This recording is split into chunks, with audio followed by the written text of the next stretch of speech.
오늘은 요한복음 20장입니다. 요한복음 19장까지 우리가 봤습니다.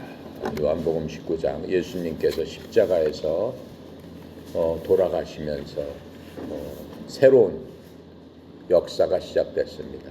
인류에 있어서 새로운 역사, 하나님의 경륜, 하나님께서 이 세상을 운영하시는 방법이 예수님께서 돌아가심으로 말미암아 완전히 바뀌어졌습니다. 이제는 우리가 주님께서 친히 우리에게 말씀하신 대로 너희들은 나를 아버지라고 불러라 라고 하는 놀라운 은혜를 베풀어 주셨습니다. 예수님 이전의 사람들은 아버지라고 부를 수 없었습니다. 아버지라고 불렀으면 어떻게 됐어요? 신성모독죄로 돌에 맞아 죽었습니다. 그 예가 바로 예수님이에요. 예수님께서 하나님은 나의 아버지시다라고 했기 때문에 내가 하나님을 아버지라고 함으로 말미암아 하나님을 모독했다 라고 해서 예수님을 잡아다가 결국은 십자가에 못 박혀 돌아가시게 하는 그러한 일들이 있었습니다. 그런데도 불구하고 우리들한테는 아버지라고 부를 수 있는 놀라운 은혜를 우리에게 주셨음을 우리가 알 수 있고, 예수님으로 인해서 우리는 새로운 세대 또 새로운 신분으로 내가 하나님을 아버지라고 할 수 있구나 하는 감격과 기쁨으로 살 수 있는 그러한 것들을 우리에게 주셨습니다. 이제 예수님은 십자가에 돌아가시면서 그 모든 것들을, 그 모든 좋은 것들을 예수님 말씀대로 내가 가면은 너희들에게 더 좋은 것, 성령님을 보내줄 것이고 그 성령님께서 너희의 위로자가 되고 너희를 보호해주는 보혜사가 되어서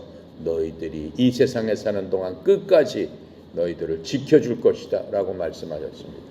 이제 우리는 성령님을 우리 속에 모시고 사는 하나님의 백성들이 됐습니다. 그래서 우리가 이제 신약사 사는 그러한 성도들로서 예수님께서 이제 부활하셔서 우리를 위해서 또 무슨 일을 하시는가 하는 것을 알아보는 그 시간을 갖겠습니다. 요한복음 20장 1절부터 10절까지 함께 읽고 시작하도록 하겠습니다.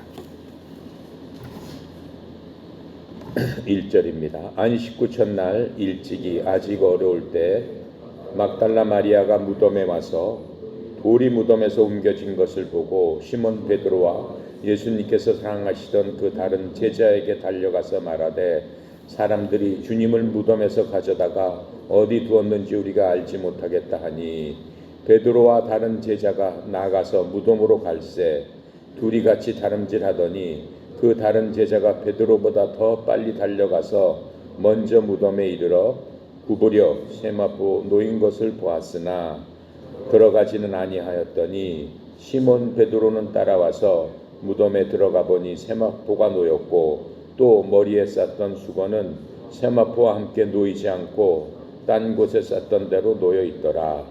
그때야 무덤에 먼저 갔던 그 다른 제자도 들어가 보고 믿더라. 그들은 성경에 그가 죽은 자 가운데서 다시 살아나야 하리라 하신 말씀을 아직 알지 못하더라. 이에 두 제자가 자기들의 집으로 돌아가니라. 예수님께서 십자가에 묻혀서 돌아가신 다음에 이제 장사를 지나게 됩니다. 장사는 아리마다의 요셉과 니고데모가 빌라도에게 부탁을 해서 예수님의 시신을 아리마대 요셉이 만들어 놓은 그 갈보리 동산에 있는 새로 만든 무덤에다가 예수님의 시신을 세마포에 잘 싸서 안치를 해 놓습니다. 그렇게 하고 이제 유월절 전날 돌아가시는 거죠. 그리고 유월절이 됩니다. 유월절 기간 동안은 꼼짝 못합니다. 그렇게 한 다음에 이제 유월절을 지내고 첫날, 유월절 첫날, 지금 이 태양력으로 따지면 일요일 날입니다. 일요일 날 예수님께서 새벽에 부활하신 그 모습을 우리가 볼 수 있습니다. 요한복음 20장에는 일반 책에서는 볼 수 없는 부활에 대한 말씀을 하고 있습니다. 이 세상의 어느 책도 인간이 죽었다가 다시 태어난다, 다시 태어나서 어떻게 됐다 라고 하는 그 책은 없습니다. 어느 종교에서도 그 신이 죽었다가 다시 태어나서 뭐 어떻게 했다라고 하는 종교는 없습니다. 공자가 그렇고 석가모니가 그렇고 마호메드가 그렇고 죽었는데 다시 태어났다 그렇게는 써있지 않습니다. 오직 예수님께서만 죽었다가 다시 살아나셨습니다 라고 지금 말씀하고 계세요. 요한은 이 부활에 대한 기적과 이 부활에 대한 믿음을 이렇게 모든 사람과 나눔으로써 예수님이 참 하나님의 아들이셨음을 지금 입증하고 있는 겁니다. 부활은 복음에는 필수적인 부분입니다. 또 부활은 예수를 믿는 기독교인들, 그리스도인들에게는 믿음의 중심적인 교리입니다. 고린도전서 15장 1절부터 8절까지는 이렇게 써 있습니다. 또한 형제들아, 내가 너희에게 선포한 복음을, 지금 바울이 제자들, 믿는 사람들, 구원받아야 될 사람들한테 얘기를 하고 있는 겁니다. 너희에게 밝히 알리노니 너희 역시 그 복음을 받았으며 또 그 가운데 서 있느니라. 너희가 만일 내가 너희에게 선포한 것을 기억하고 헛되이 믿지 아니하였으면 또한 그 복음으로 구원을 받았느니라. 내가 또한 받은 것을 무엇보다 먼저 너희에게 전하였노니 그것은 곧 성경 기록대로 그리스도께서 우리의 죄들로 인하여 죽으시고 묻히셨다가 성경 기록대로 사흘 셋째 날에 다시 살아나시고 게바에게 보이시고 다음에 12 제자에게 보이셨다는 것이다. 그 뒤에 예수님께서 500여 형제에게 한 번에 보이셨는데 그 중에 대다수는 지금 이때까지 남아있고 어떤 사람들은 잠들었느니라. 그 뒤에 예수님께서 야고보에게 보이시고 다음에 모든 사도들에게 보이셨으며 맨 마지막에는 정한 때를 벗어나 태어난 자 같은 내게도 보이셨나니 이렇게 말씀하고 있어요. 예수님께서는 바울의 제자라고, 바울이 예수님의 자기도 사도다라고 강변을 합니다. 계속적으로 얘기를 합니다. 하지만 우리가 복음서에서 봤을 적에 12 제자 중에 바울은 없어요. 그럼에도 바울은 나는 사도 중에 하나다라고 얘기를 해요. 그 일 때문에 우리가 서신서에 보면은 여러 고린도 교회 같은 데서는 바울 넌 사도가 아니다라고 그 교인들이 이 바울을 핍박하는 그러한 모습도 있습니다. 그런데 바울은 지금 어떻게 얘기하고 있어요? 고린도 전서 15장 8절에 보면은 맨 마지막에는 정한 때에 벗어나서 태어난 자 같은 내게도 보이셨나니, 주님께서 바울에게도 보이셨다라고 하시는 거예요. 정한 때를 태어나지 않았다는 얘기는 바울은 칠삭동이라고 해요.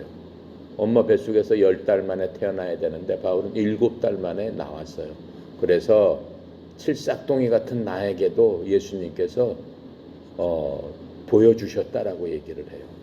성경에 보면 바울은 아라비아 반도에서 신학자들이 그 얘기하는 거는 바울의 행적 중에 아라비아의 반도 사막에 들어가서 3년 동안 행적이 없어요. 그때 예수님께서 바울을 데리고 직접 제자들한테 3년 동안 가르쳐 주셨던 것처럼 가르쳐 주었다라고 얘기를 하고 있습니다. 그 이후에 바울은 서신서를 신약 27권 중에서 13권을 바울이 줬어요. 그러니까 바울은 사도 중에 사도다라고 할 수 있습니다. 또한 부활은 예수님이 하나님의 아들이심을 입증하고 있습니다. 예수님은 봐도 하나님의 아들이고 살아나신 분입니다 라고 하는 것을 어디서 입증하고 있냐면 사도행전 2장 32절부터 36절에 보면은 이 예수님을 하나님께서 일으키셨으며 우리는 그 일의 증인이로다. 그러므로 그분께서 하나님의 오른손에 의해 높여지시고 아버지께서는 성령님을 약속으로 받아서 너희가 지금 보고 듣고 이것을 부어주셨느니라. 다윗은 하늘로부터 올라가지 아니하였으나 친히 이르되 주께서 내 주께 말씀하시기를 내가 내 원수들을 내 발받침으로 삼을 때까지 너는 내 오른편에 앉아 있으라 하셨도다 하였느니라. 그런즉 이스라엘의 온 집은 확실히 알지니 너희가 십자가에 못 박힌 그 동일한 예수님을 하나님께서 주와 그리스도로 삼으셨느니라 하니라. 자, 그것뿐만 아닙니다. 로마서 1장 4절에 보면 거룩함의 영으로는 죽은 자들로부터 부활하심으로써 하나님의 아들로 권능 있게 밝히 드러나셨느니라 라고 하시면서 예수님의 영은 거룩한 영으로서 바로 하나님이셨다라고 하는 것들을 고백하고 있습니다. 또 예수님께서 십자가에서 돌아가신 가장 큰 목적 중에 하나는 화해 사역을 완성하시는 거예요. 화해 사역이라는 게 뭐예요? 이 땅에서 우리의 삶 자체는 엄밀히 따지면 헛된 것입니다. 주님께서 인간에게 맨 처음에 부어주셨던 그 인생은 어떤 모습이었습니까? 아담을 보시고 온 세상 우주 만물을 다스리고 그것들을 정복하고 너희들이 지배해라 이렇게 말씀하셨어요. 그러니까 온 세상 우주 만물은 인간을 대적할 수 없어요. 기후 변화가 일어나서 인간을 대적할 수가 없어요. 태풍과 이런 것들이 재해를 줄 수가 없어요. 눈과 이런 폭풍우가 인간에게 재해를 줄 수가 없어요. 동물들이 인간을 거슬려서 반항할 수가 없어요. 물고기가 인간을 거슬려서 어떻게 할 수가 없어요. 하나님께서 만드신 모든 것들은 하나님께서 인간에게 정복하도록 만들어 주셨고 모든 것들은 순종하도록 만들어 주었습니다. 그러니까는 이 세상에 있는 모든 것들은 하나님의 말씀에 의해서 인간에게 순종해야 됩니다. 그런데 어떻게 됐습니까? 인간이 하나님께서 주신 그 모든 복을 단번에 차버렸습니다. 뭘로? 하나님을 거역함으로 말미암아 하나님께서 말씀하신 그 모든 것들에 대해서 인간 스스로 내가 스스로 무엇인가 해보겠다라고 하나님을 거역함으로 말미암아 인간의 본성을 완전히 잊어버리고 돌연변이가 되어버렸다라고 하는 겁니다. 그 돌연변이가의 바로 그 DNA가 뭡니까? 바로 죄라는 겁니다. 하나님의 말씀을 거역한 그것을 우리는 죄라고 하는 겁니다. 그 죄가 인간 몸속에 들어가면서 우리 같은 인간들, 현재 이 세상에 사는 인간들은 그 죄의 독성에서 헤어나오지 못하고 있게 된 겁니다. 그 죄를 독성을 없애야지만 하나님께서 만들어 놓은 인간의 본 모습으로 돌아갈 수 있습니다. 그 죄를 없애기 위한 그 무엇인가 하나님께서 진노하시고 있는 그 진노를 갖다가 멈출 수 있는 그 일을 해야 되는데 그게 하나님의 진노를 멈추는 화해 사역이라고 합니다. 하나님과 인간 사이에 어떻게 해야 된다는 거예요? 화해를 해야 된다라는 거예요. 하나님의 죄를 거두어 주십시오라고 무언가를 하나님 앞에 그 하나님의 마음을 어떻게 해야 돼요? 만족시켜 드려야 된다 이거예요. 충족시켜 드려야 된다 이거예요. 그래서 바로 그 화해의 헌물, 화해의 제물로서 우리 주 예수님께서 제물이 되셨다라고 하는 겁니다.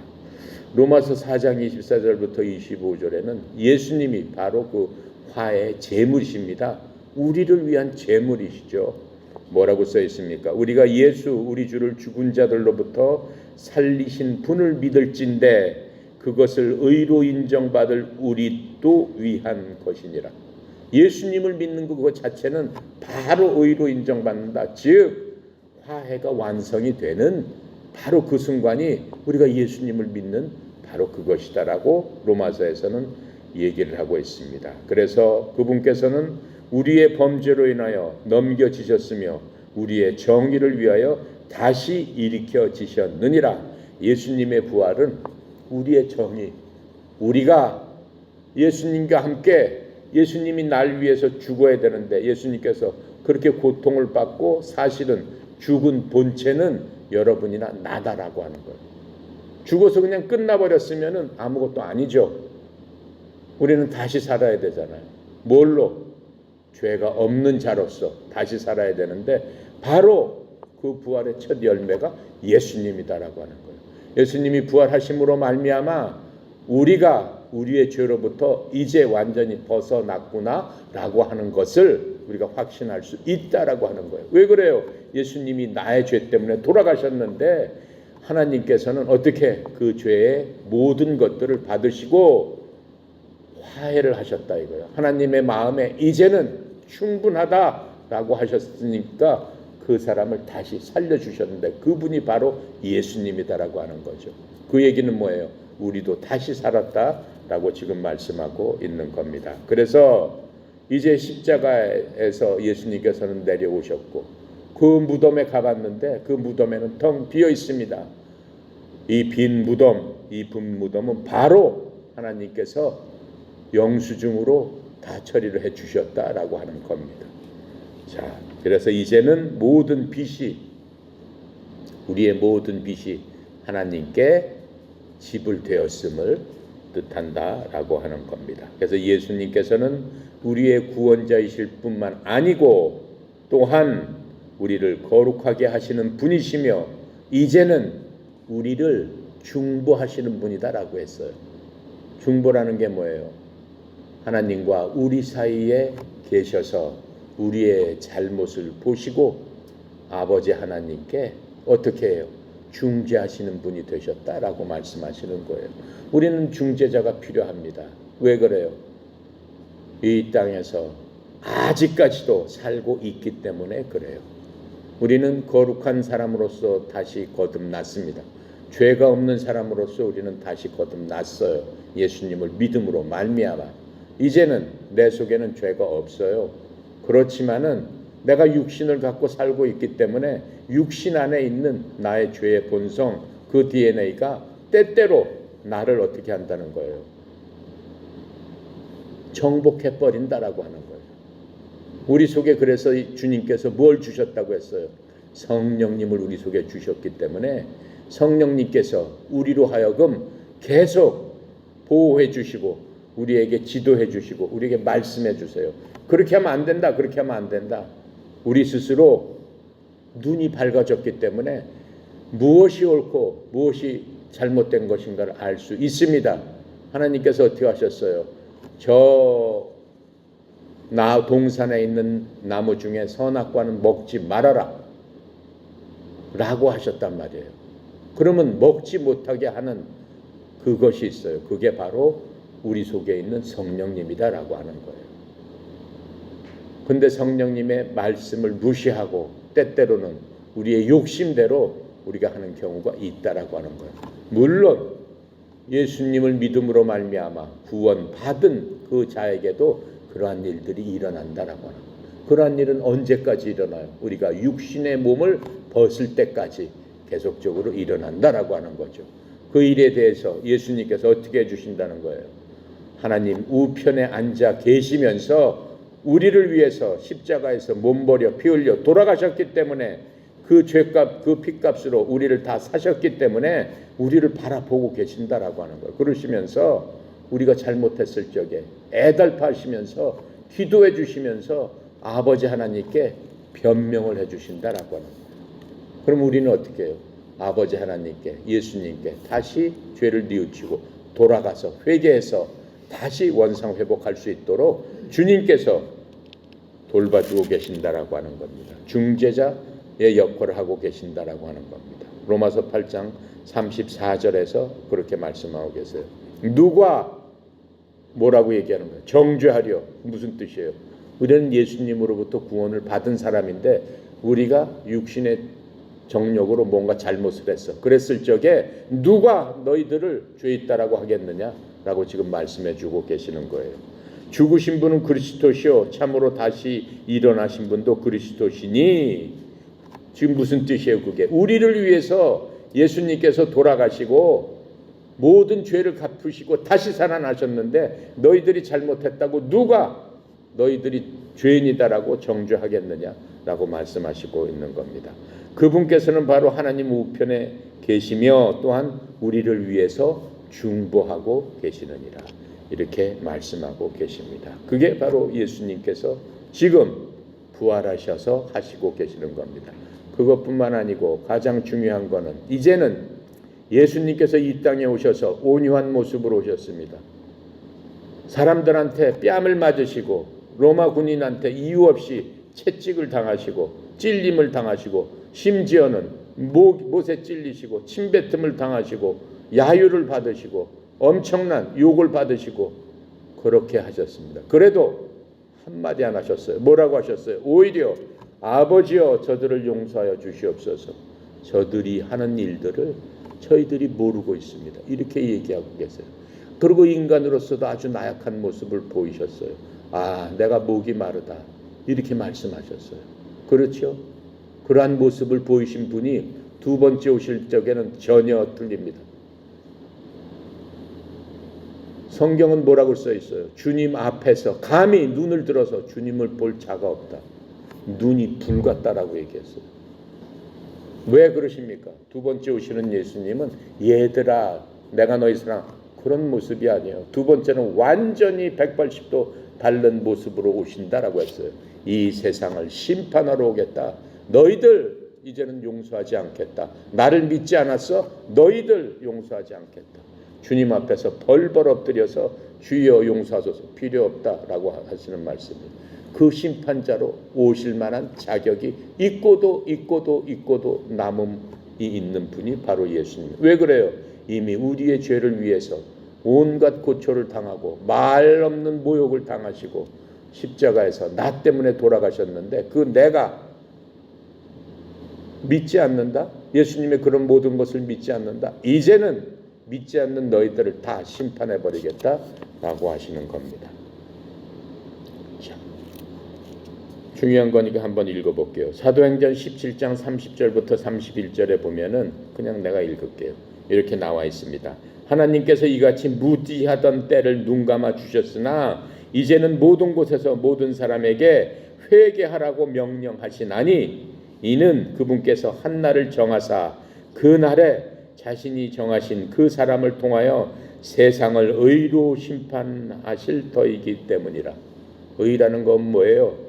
하나님을 믿지 않는다라고 하는 거예요. 예수를 믿지 않는다라고 하는 거예요. 그때는 이제 한 날을 정해서 다 심판해버리고 이 세상을 쓸어버리겠다라고 하시는 거예요. 자,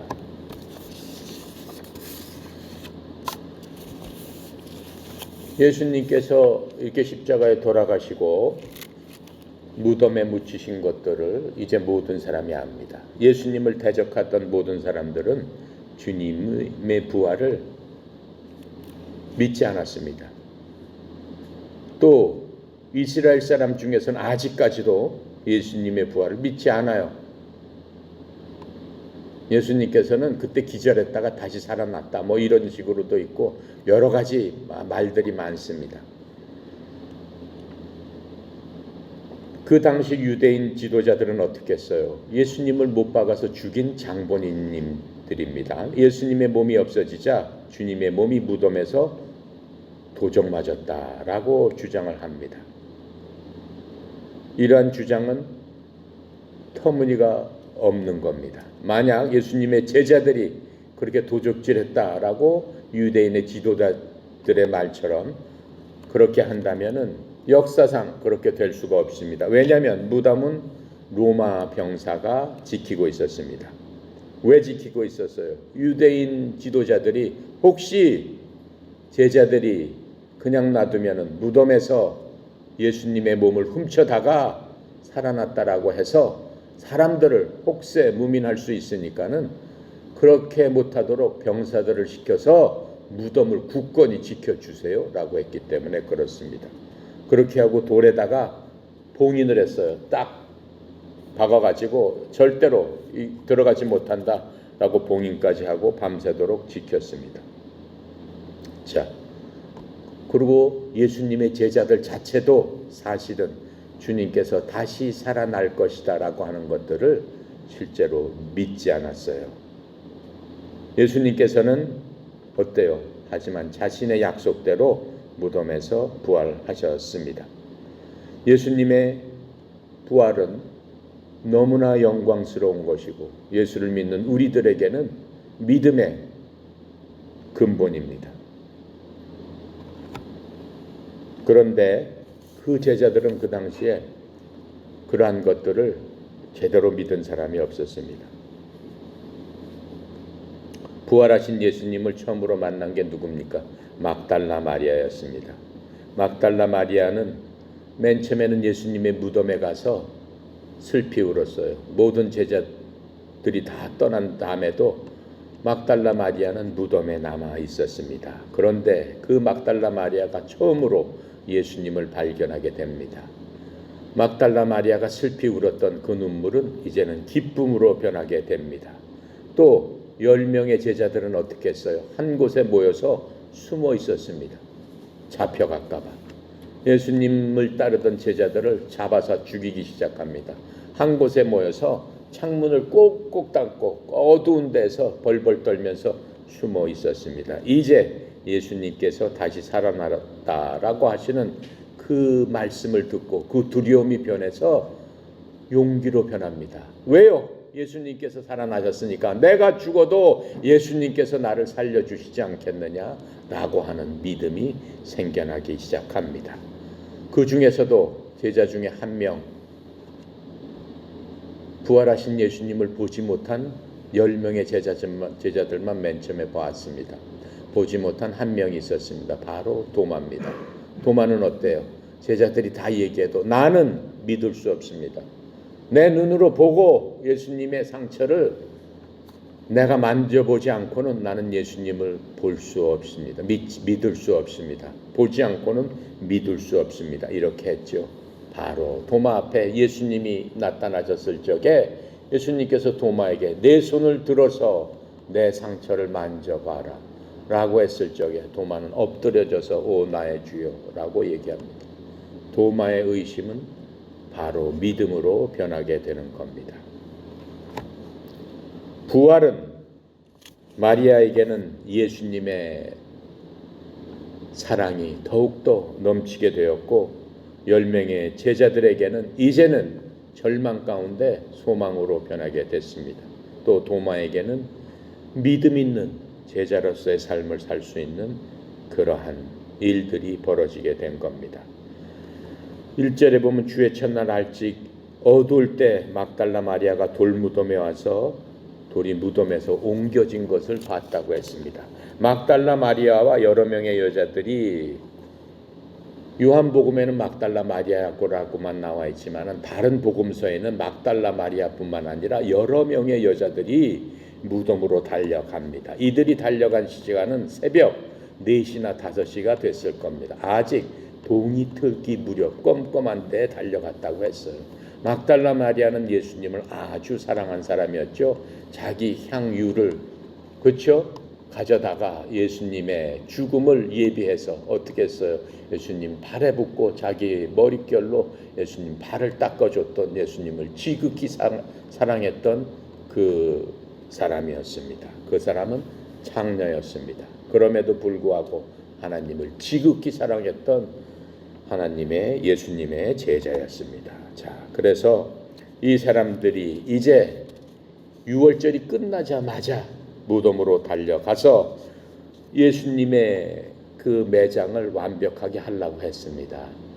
우리가 봐왔듯이 아리마대 요셉과 어떻게 해서 니고데모가 향유를 갖고 와서 시간이 없기 때문에 유월절 시작하기 전에 임시로 예수님을 대충 해서 묻어뒀다라고 했습니다. 이제 이들이 와서 그 향유와 여러 가지 것을 갖고 와서 임시로 매장한 예수님의 시신을 마무리하기 위해서 무덤에 도착합니다. 그런데 이들에게는 무덤 속으로 들어가는 것이 가장 큰 문제였습니다. 그들의 생각에 앞에서는 로마군이 지켜 있고 그 앞에는 돌로 큰 그 문을 만들어서 큰 돌을 굴려서 그 입구를 막아놨기 때문에 그렇습니다. 여자들이 그 돌을 수백 킬로 되는 것을 어떻게 굴릴 수 있겠어요? 그 여자들이 그런 걱정을 하면서 무덤에 올라갔을 적에 이미 돌문이 열려 있었어요. 요한복음엔 안 나와 있지만은 마태복음 28장 1절 2절에 보면은 이렇게 나와 있어요. 안식일이 끝나고 주의 첫날이 밝아오기 시작할 때 막달라 마리아와 다른 마리아가 돌무덤을 보러 갔는데 보라 큰 지진이 났더라. 이는 주의 천사가 하늘로부터 내려와서는 거기 그 입구에 돌을 뒤로 굴려내고 그 위에 앉았기 때문이더라. 돌은 주의 천사가 와서 굴렸다라고 했습니다. 그리고 이미 지진이 나 있었더라라고 했습니다. 막달라 마리아는 그 상황을 모르고 올라갔던 겁니다. 자, 막달라 마리아의 생각은 어때요? 그러한 상황을 몰랐기 때문에 무덤이 돌에 옮겨진 것을 보고 누군가 무덤을 부수고 예수님의 시신을 훔쳐갔다고 생각을 했습니다. 이때까지 마리아는 제자들처럼 예수님께서 죽음에서 부활하셔서 살아나셨나 보구나 라고 생각할 수가 없는 믿음을 갖고 있었습니다. 2절입니다. 이제 달려가서 시몬 베드로와 예수님께서 사랑하는 다른 제자, 그것은 바로 요한을 얘기하고 있습니다. 그들에게 이르되 그들이 주를 돌 무덤으로 옮겼다가 어디 두었는지 우리가 알지 못하노라 하느라. 그렇죠? 주님이 없어졌습니다라고 얘기를 했습니다. 마리아가 함께 살던 베드로와 요한에게 소식을 전합니다. 이 부분은 마가복음 16장 1절부터 8절, 누가복음 24장 1절부터 8절까지 그 상황을 더 자세하게 말씀을 해주고 있습니다. 그래서 이 여인들이 무덤을 떠나서 천사의 메시지를 제자들에게 전하는 광경이 있습니다. 요한복음에는 그 부분이 없죠. 이 부분에 대해서 4개 복음서의 내용을 함께 한번 정리해 보면 이렇습니다. 맨 처음에 막달라 마리아와 몇몇 여인들이 예수님의 시체에 부어 장례를 이제 완전히 끝내려고 향료를 가지고 주의 첫날 이른 새벽에 예수님의 묻힌 무덤가로 갑니다. 두 번째로는 무덤 입구에 놓여 있는 큰 돌이 옮겨진 것을 보고 놀라서 무덤 안으로 들어갔고, 무덤 안에 들어갔더니 세 번째로 예수님의 시체가 없었습니다. 네 번째, 이제 천사들이 나타나서 예수님이 그곳에 안 계시고 살아나셨다라고 하는 것을 얘기를 해줍니다. 다섯 번째, 천사들이 이러한 사실을 제자들에게 속히 알려주라고 얘기를 합니다. 여섯 번째로 여인들이 제자들에게 급히 달려가 그 사실을 알립니다. 그게 사복음서를 종합해서 보면은 1, 2절에 대한 것들이 복음서에 그렇게 나와 있습니다. 자, 이제 부활하신 예수님께서는 무슨 일을 하십니까? 이 땅에 40일 동안 머무르시게 됩니다. 40일 동안 머무르시면서 주님께서 하신 말씀은 뭐예요? 구원 받아라, 그 말씀 하시지 않으세요? 하나님의 왕국에 관한 일들을 말씀해 주고 계십니다. 사도행전 1장 3절에 보면은 이렇게 말씀하고 계세요. 그분께서 순환을 받으신 뒤에 또한 자신이 살아계심을 절대 확실한 많은 증거들로서 사람들에게 보여주시고 40일 동안 그들에게 보이시며 하나님의 왕국에 관한 것들을 말씀하시고 또 사도들과 사람들이 보는 가운데로 어떻게 해요? 하늘로 올라가셨다라고 말씀을 하고 계십니다. 사도행전 1장 11절에는 예수님께서 사람들이 보고 있는 가운데 하늘로 둥둥 떠서 올라가시는 것들을 보여주고 계십니다. 사도행전 9장에서 바울에게 나타나시는 것으로 이 부활 후에 그 일들을 말씀하고 계세요. 그렇게 올라가셨다가 사도행전 9장에 보면은 바울에게만 딱 나타나세요. 자, 그리고 예수님의 부활의 첫 목격자는 믿는 여인들이었어요. 예수님께서는 여자들한테 처음으로 나타나 보이셨습니다. 그런데 유대에는 어떤 일들이 있냐면은 증인으로서는 여자들을 세우지 않아요. 여자들을 그 당시에는, 지금은 그러면 안 되지만 무시했어요.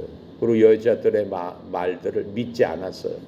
그리고 그 당시에는 사람들 인구 숫자를 셀 적에도 여인들은 다 빼버렸어요. 빼고 그렇게 숫자를 쉬었어요.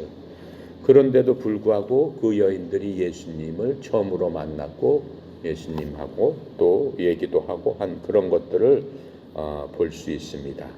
마리아는 예수님을 만났을 적에 믿음이 회복됐죠. 그 전에는 어땠어요? 믿음이 없는 것은 아니었어요. 근데 믿음은 어떻게 했어요? 그냥 어둠 속에 갇혀 있었어요. 예수님을 만난 다음에 그 믿음이 확실히 빛을 밝히게 되고 그 믿음을 통해서 그렇죠? 모든 사람들을 비추게 되는 그러한 일들이 있게 됩니다. 우리도 마찬가지입니다. 3절입니다. 그러므로 베드로와 다른 제자들이 나아가 돌무덤에 가니라 라고 얘기를 하고 있죠. 이제 그 여인들이 와서 야 무덤에 예수님이 없다 이제 이렇게 얘기합니다. 무덤으로 달려가기 시작합니다. 4절에 이처럼 둘이 같이 다름질하더니 둘이 누구예요? 베드로하고 요한이 달려가기 시작했어요. 베드로보다는 요한이 더 잘 달리겠죠. 요한이 훨씬 젊은 사람이에요. 젊은이에요. 이 당시에는. 그래서 다른 제자가 베드로보다 더 빨리 달려가서 먼저 무덤에 이르렀더니 요한이 먼저 무덤으로 달려가서 이르렀습니다. 요한이 먼저 무덤에 도착했습니다. 자,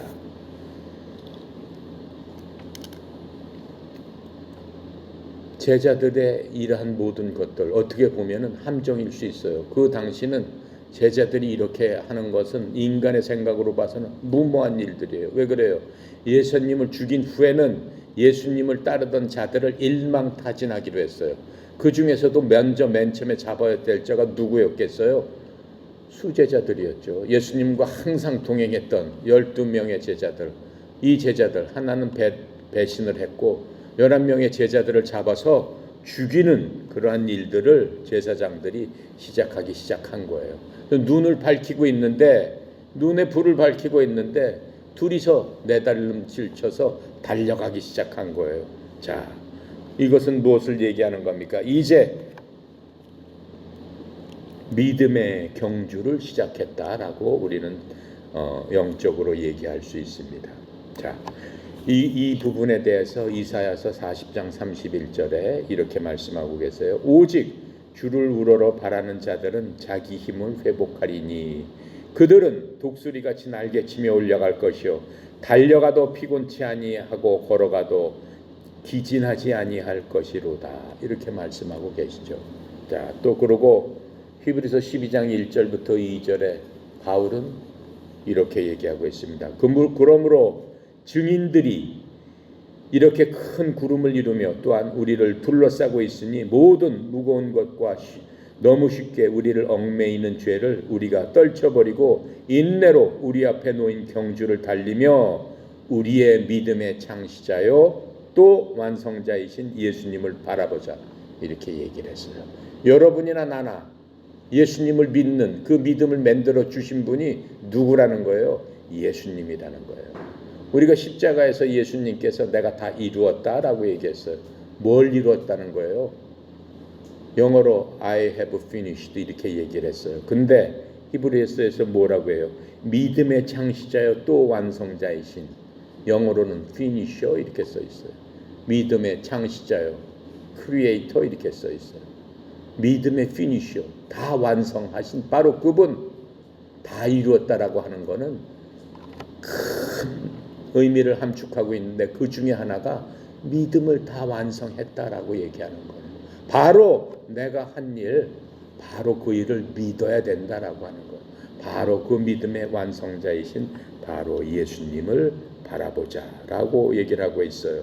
그래서 예수님께서는 자기 앞에 놓인 기쁨으로 인해 십자가를 견디셨다라고 얘기했어요. 예수님께서는 그 십자가를 맞으시면서도 참을 수 있었던 것은 예수님께서 부활하셔서 하나님의 우편에 앉아 계시는 그 놀라운 그런 것들을 보시면서 그것을 기쁨으로 견디셨다라고 하시는 거예요. 자, 5절입니다. 구부려 세마포 놓인 곳을 보았으나 들어가지는 아니하였더라. 자, 세마포 놓인 것을 요한이 이렇게 봅니다. 세마포가 어떻게 놓였어요? 예수님을 감아서 칭칭칭 놓였는데 미라처럼 세마포가 감아인 채로 놓여 있었고 몸은 없었더라라고 얘기하는 거예요.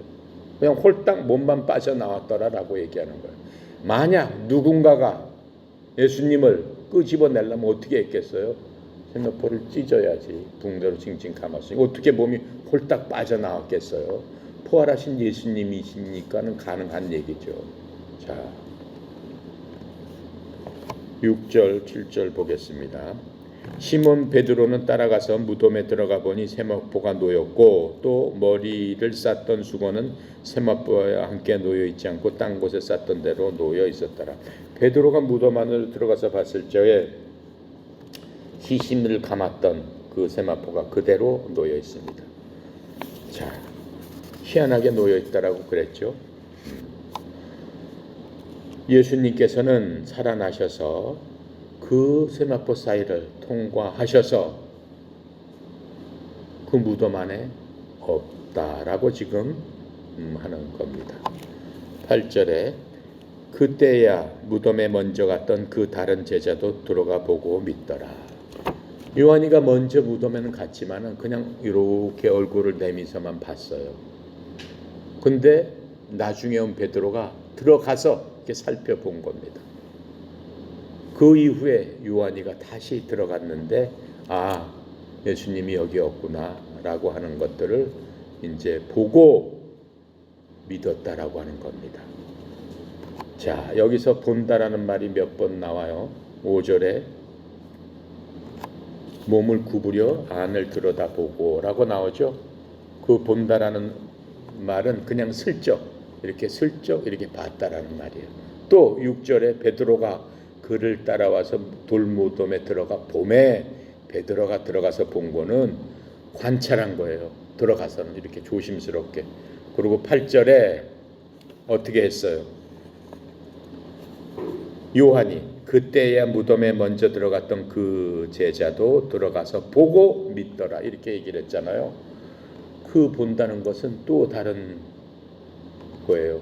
요한은 이제는 살펴보면서 지적인 이해력을 갖고 예수님께서 이곳에 없고 살아계신 것 같다라고 하고 믿었다라고 지금 얘기하고 있습니다. 자, 이제 베드로와 요한은 예수님 부활에 대한 믿음의 동이 트기 시작했습니다. 서서히 믿음이 빛을 발치기 시작했어요. 아직 완벽한 건 아닙니다. 예수님께서 살아나신 것 같다라고 지금 생각을 하기 시작하는 겁니다. 자, 9절 10절입니다. 그들은 성경에 그가 죽은 자 가운데서 다시 살아나야 하리라 하신 말씀을 아직 알지 못하더라. 이에 두 제자가 자기들의 집으로 돌아가니라. 살아나신 것 같긴 같은데 라고 하면서 어떻게 해요? 자기 집으로 돌아갔다라고 하는 거예요. 그런데 우리가 살펴보면은 우리가 요한복음을 공부했습니다. 예수님의 말씀, 중요한 말씀들은 우리가 다 살펴봤습니다. 예수님께서 요한을 통해서 여러 군데서 내가 다시 살아나야 하리라 라고 하는 것들을 제자들에게 여러 번 알려주셨어요. 또한 어떻게 됐어요? 그 제사장들, 유대인들에게도 성전에서 여러 번 말씀하셨어요. 그럼에도 불구하고 제자들은 지금 긴가민가하고 있습니다. 지금 우리가 요한복음을 살펴본 우리들도 이 제자들이 예수님이 무덤에서 살아 나오신다는 것을 기대하지 않았다라고 하는 것은 정말로 이상한 일이에요. 그렇죠? 정말로 이상한 일들입니다. 결국 예수님께서 자신이 죽음으로부터 일어난다, 즉 부활한다는 것을 제자에게 여러 번 말씀하셨고, 처음 예수님께서 요한복음 2장 12절에 보면은 뭐라고 말씀하시냐면 이 성전을 허물라 내가 3일 만에 일으켜 세우리라 라고 말씀하셨다라고 했어요. 유대인들이 뭐라고 그래요? 이 성전을 46년 동안 지어서 만든 성전을 내가 어떻게 사흘 만에 일으켜 세운다고 하는 얘기냐? 예수님께서 그것은 건물을 두고 하는 얘기가 아니고 자신의 몸을 두고 한 얘기다 라고 설명을 해 주십니다. 또 마태복음 27장 40절에 뭐라고 이르냐면은 바로 그 얘기예요. 성전을 헐고 사흘 만에 짓는 자여. 이건 누가 얘기한 거예요? 제자들이 얘기한 게 아니고 유대인들이 얘기하는 거예요. 내 자신이나 구원하나 만일 내가 하나님의 아들이거든 십자가에서 내려와라 라고 마태복음에서 그 조롱하는 그 말들을 하고 있습니다. 그런데 나중에 이 얘기를 어떻게 알아들었다라고 그랬어요. 제자들이 예수님이 부활하신 것을 보고 예수님께서 그렇게 말씀하셨던 그 뜻을 깨닫게 되었더라라고 성경은 얘기하고 있습니다. 또 예수님께서 제자들에게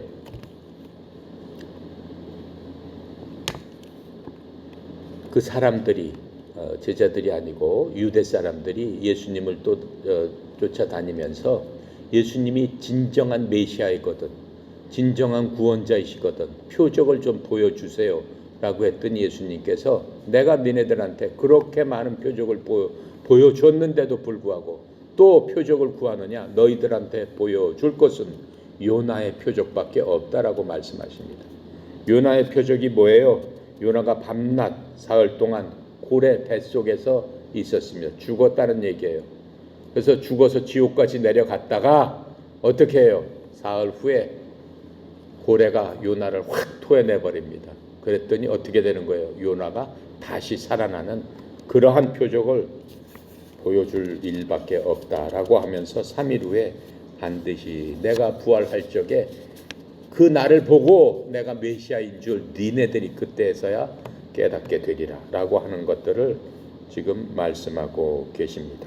그래서 또 마태복음 16장 21절에 보면은 예수님께서 자기가 반드시 예루살렘에 가서 장로들과 수대제사장과 서기관들에게 많은 일들로 고난을 당하고 죽임을 당하며 셋째 날 다시 일으켜질 것을 제자들에게 보이기 시작하니라 이렇게 말씀하고 계세요. 또 20장 19절 예수님께서 직접 말씀하시죠. 이방인들에게 넘겨주어 그를 조롱하고 채찍질하여 십자가에 못 박게 할 것이요 셋째 날에 그가 다시 일어나리라 하시니라 이렇게 말씀하고 계세요. 베드로와 요한의 믿음의 수준은 뭐였냐면은 우리처럼 보지 않고 믿는 그러한 믿음이 아니었어요. 초창기 때는 예수님을 그렇게 따라다녔지만은 보지 않으면은 믿지 못하는 그러한 수준의 믿음이었습니다. 우리는 이제 예수님 돌아가시고 2000년 후에 사는 사람들입니다. 현재를 사는 우리들은 뭐예요? 그 증거를 볼 수가 없습니다. 우리가 볼 수 있는 것은 하나님 말씀에 대한 기록, 그 기록이 진실됨을 깨닫고 그 말씀에 따라서 우리가 믿어야 된다라고 하는 거예요. 요한복음 21장 24절에 보면 이것들을 증언하고 이것들을 기록한 제자가 이 사람이라 우리는 그의 증언이 참된 줄 아노라 라고 하면서 우리가 그 요한복음에서 기록한 그 모든 증거들을 믿음으로 말미암아 구원받고 믿음으로 말미암아 예수님께 나아갈 수 있는 그러한 유일한 방법이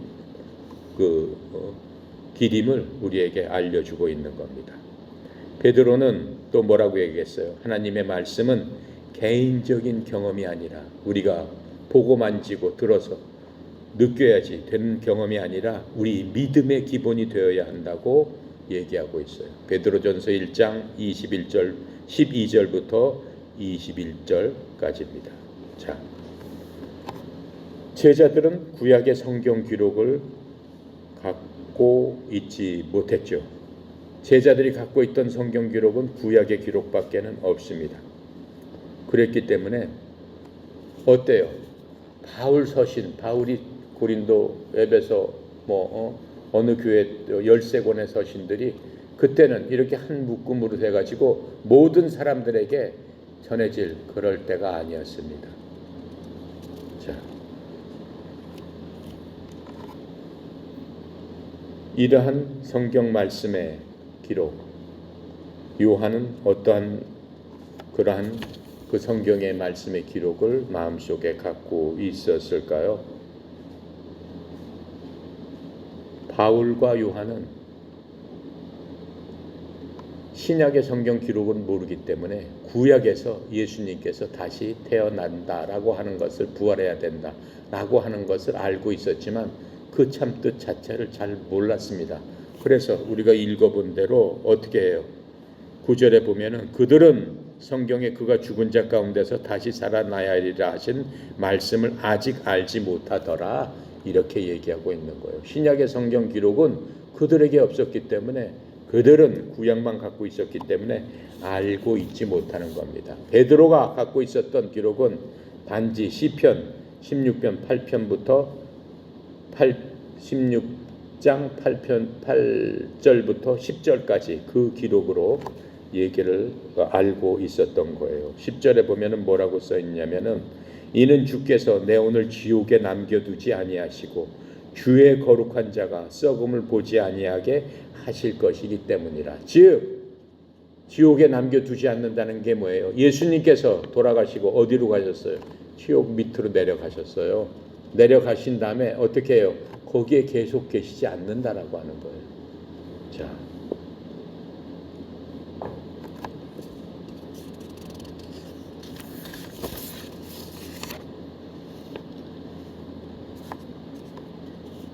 자, 이렇게 함으로써 이 예수님께서 이제 부활 이후에 자신을 모든 사람에게 보이시진 않았습니다. 맨 처음에 모든 사람에게 그 공생애를 시작할 때처럼 많은 사람들에게 절대로 보여주시지 않으셨어요. 복음을 다른 사람들과 나눌 선택된 사람들에게만 보여주셨습니다. 그래서 그 복음을 통해서 많은 사람들에게 하나님의 일꾼이 되고 예수님의 증인이 되라고 선택된 그러한 사람들에게 예수님께서는 보여주셨습니다. 그래서 우리는 예수님께서 부활하셨음을 율법서, 또 시편, 그 다음에 구약의 대언서, 또 사도들의 복음과 이런 서신서 등을 통해서 예수님께서 살아 계셨다, 살아나셨다라고 하는 것들을 우리가 알 수 있습니다. 베드로와 요한은 예수님의 살아나신 증거를 보고 믿었으나 나중에는 성령님께서 구약을 통해서 그들의 믿음을 확신시켜 주십니다. 이제 제자들에게는 어둠 속에 가려진 믿음이 동을 트기 시작했고 이 빛을 통해서 점점 모든 사람들에게 밝히 밝혀져서 우리까지도 그 빛 가운데 걸어갈 수 있도록 주님께서 제자들을 통해서 사람들을 구원하시는 그러한 것들을 보게 되고 우리도 그 제자 중에 한 명으로서 믿음의 빛 가운데서 온전히 우리뿐만 아니고 많은 사람들에게 빛을 밝힐 수 있는 그러한 자들로서 예수님의 참 제자가 되어야 될 것입니다. 자, 오늘은 여기까지 하고 기도하고 마칩니다. 감사하시고 거룩하신 하나님 아버지, 하나님의 은혜의 영광을 찬양합니다. 아버지께서 이제 예수님을 다시 살리셔서 부활의 구주로서 이제 많은 사람들에게 밝히 그 부활의 참뜻을 알려주시고 이제 참 사랑 가운데, 참 은혜 가운데 온전히 부활하심으로 말미암아 우리도 죄 가운데 죽었던 저희들이 다시 부활하여서 온전한 의를 입고 의인으로서 이 땅에서 하나님의 참 자녀로서의 삶을 살 수 있도록 인도하여 주시니 주님 감사합니다. 이제 오늘 말씀을 통해서 참 제자로서의 삶을 사는 저희들 될 수 있도록 주님 도와주시옵소서. 살아계신 주님께서 우리를 위해서 끝까지 지키시고 보호하시고 인도하시고 저 천국에서도 우리를 위해서 중보하고 계시는 님을 굳게 믿고 믿음의 경주를 온전히 달려갈 수 있는 그러한 저희들 다 되도록 주여 축복하여 주시옵소서. 아버지 하나님, 고개 숙인 주의 종들을 하나님 기억하여 주셔서 각자 마음속에 있는 그 믿음의 깃틀을 온전히 확고하게 의지하고 이 세상을 살아갈 수 있도록 주님 축복하시고 성령님께서 돌봐 주시옵소서. 아버지 하나님, 협회를 사랑하셔서 협회 많은 사람들을 불러 모아주시고 또 협회 일꾼들을 세워주시니 주님 감사합니다. 일꾼들이 있는 곳곳마다 하나님의 나라와 의가 확장되는 놀라운 사랑과 놀라운 은혜를 경험하고 또 그 놀라운 은혜 가운데서 하나님을 영화롭게 하는 주의 종들이 산지사방에서 일어나게 하여 주시옵소서. 특별히 협회를 이끌어가는 송영희 사장님, 주님 축복하여 주셔서 영육간의 강건함으로 협회가 하나님 앞에 온전히 하나님 사랑하고 기뻐하는 그러한 협회로 우뚝 설 수 있도록 주의 종에게 큰 은혜 베풀어 주시옵소서. 오늘도 모든 것 아버지께 의탁드리며 감사드리며 예수 그리스도 이름으로 기도드렸나이다.